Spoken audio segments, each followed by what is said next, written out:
In March 1314, an old man was tied to a wooden stake on a small island in the river Seine in the heart of Paris. A crowd had gathered on the banks to watch. The man had once been one of the most powerful figures in Europe.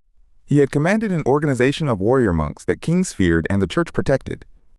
Now that organization no longer existed, and he was about to burn. His name was Jacques de Molay, and he was the last Grand Master of the Knights Templar. To understand why he was burning, and why his order was gone, we have to go back. Because the destruction of the Templars is not really a story about heresy, which was the official charge. It is a story about money, fear, and how quickly even the mightiest institution can be erased. The Knights Templar began almost 2 centuries earlier, and began small. After the First Crusade, the roads to the Holy Land were full of Christian pilgrims, and those roads were dangerous. A small band of knights took monastic vows of poverty and obedience, and gave themselves a single task, to protect those pilgrims. They made their headquarters on the Temple Mount in Jerusalem. From that temple they took their name. The idea caught the imagination of Christian Europe. A warrior who was also a monk, who fought and prayed, was something new and admired. The church gave the Templars its full backing and a remarkable privilege.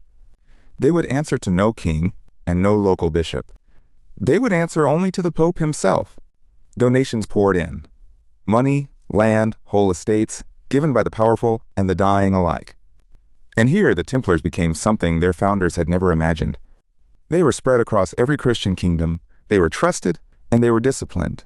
So they began to handle money. A pilgrim could deposit his wealth at a Templar house in France and withdraw it in the Holy Land, carrying only a document. The Templars guarded treasure, moved it, and lent it.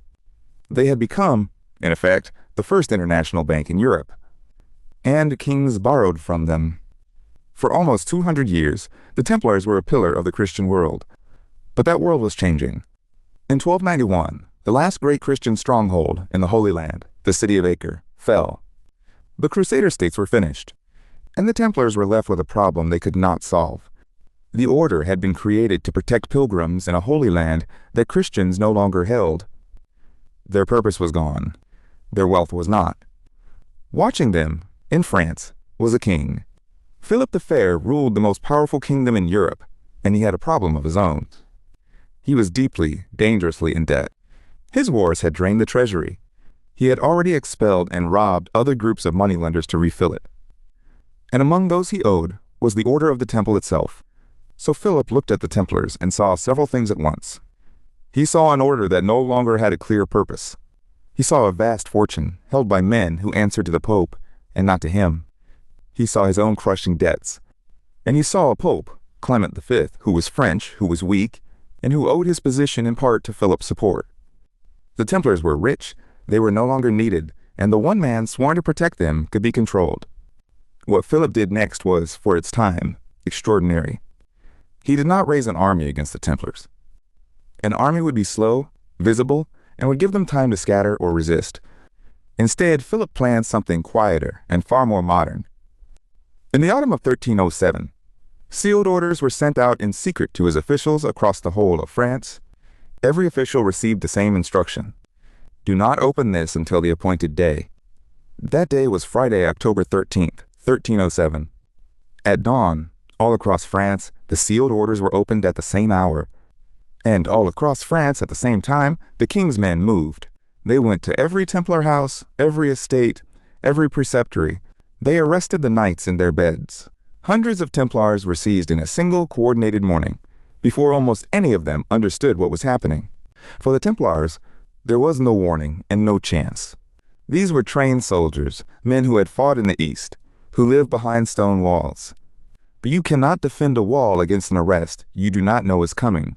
They were not beaten in a fight. They were simply collected, like belongings, from every house the order owned, by the officials of a state that had decided they would no longer exist. It is worth pausing on what had just happened, because it was something genuinely new. There were no phones, no fast messengers, no way to send a signal across a kingdom in an instant. And yet Philip had reached out his hand and closed it on an entire organization, in every corner of his realm, on the same morning. The most powerful military order in Christendom had been decapitated in a matter of hours, by paperwork and timing. Not one battle had been fought, but arresting the Templars was not the same as destroying them.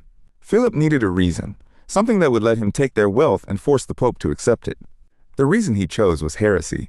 The arrested Templars were accused of monstrous things, of denying Christ, of spitting on the cross, of worshiping idols and secret rituals. These were the kinds of charges that could turn a respected holy order into something the Church itself would have to condemn. There was only one problem. The charges were almost certainly untrue, so the confessions were produced in the only way such confessions can be produced. The Templars were tortured. They were stretched, burned, and broken until they admitted whatever their accusers wanted to hear. Under that pain, many of them confessed, including Jacques de Molay himself. Later, when the torture stopped, many would try to take those confessions back. In Rome, the Pope was caught. By the Church's own law, the Templars answered to him, and Philip had arrested them without his permission. Clement V protested. For a time, he resisted.